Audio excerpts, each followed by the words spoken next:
This video will attempt to show us how to create a frequency distribution using arrays and intervals. First, if you do not have this data set, you can download it from my website, statstutor.books.officelive.com.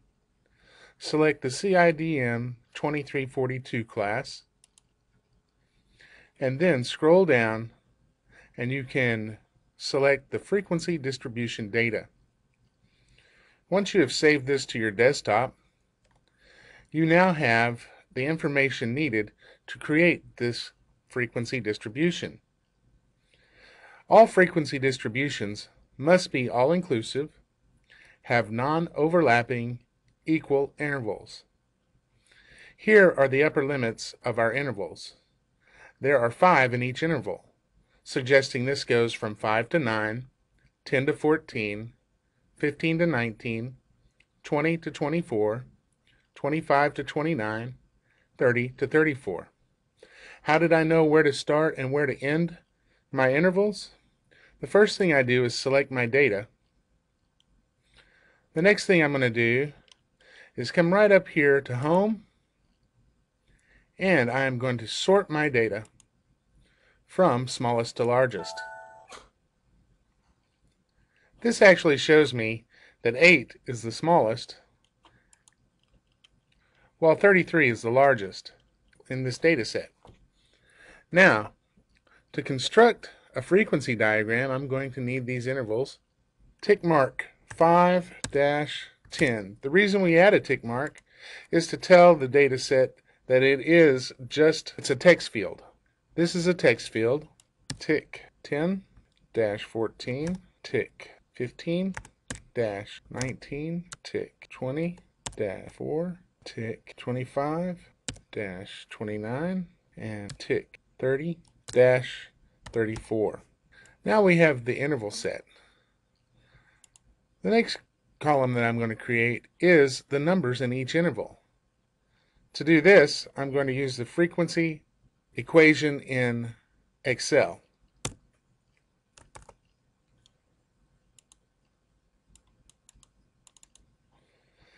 And to do this, we select all the data first. That is our data array, comma, and now we select our bins array. Close out, enter. Now I'm going to take all of this, I'm going to highlight these 6 boxes next to our intervals. By highlighting those, I now hit F2, which brings up our frequency equation. Then I'm going to hit Control-Shift-Enter. What that does is populate each of the intervals that we created. With the intervals created, now I can create a bar graph diagram.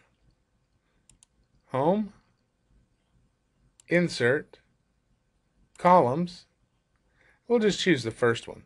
Now you see that each of the intervals is populated with the data that we found using the frequency equation. First, let's delete our legend. Next, let's shrink this down a little bit. We'll make these bold, and we'll also make them 8-point font. Bold and 8-point font. Let's drag the plot area out to include almost all the white space. Right click in the plot area, format the plot area, add a gradient fill,